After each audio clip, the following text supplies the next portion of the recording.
Fazbuckle's engineering training tape.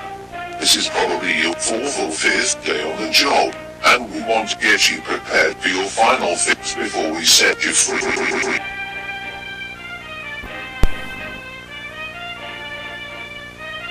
The final animatronic you will be fixing is Fazbuckle, the first and only animatronic made before the original 4.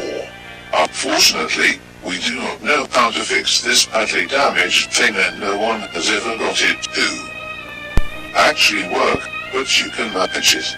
Although, we won't be guiding you through this fix. Sorry. Anyways, we hope you succeed.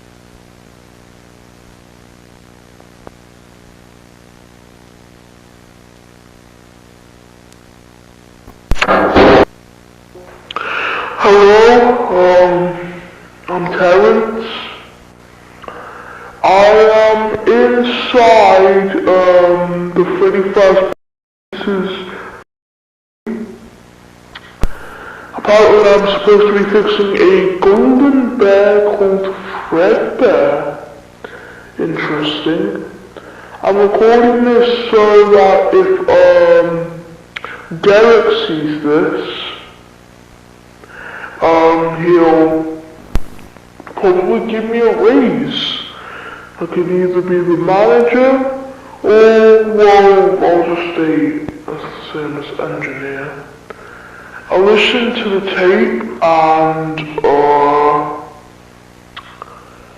I hope that the tape is actually useful for me in this situation, because I didn't actually think it was. But enough messing around, dawdling. I'm gonna just, search for this golden bear and, so apparently his voice box needs fixing and his ear's missing.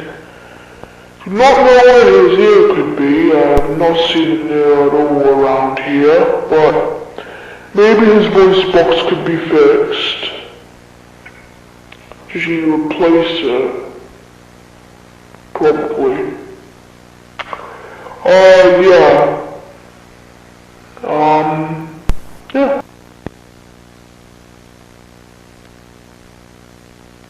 Okay, this animatronic right here, I mean, it looks like a suit actually, I don't really see an endoskeleton inside. Still, this is not the same animatronic as I saw in the tape. This is this just looks odd. It doesn't have a purple hat, it has a black hat. It looks all broken down. It looks more battered than the actual Fazbuckle animatronic. I think I made a wrong turn in all honesty, so I'm just gonna leave this.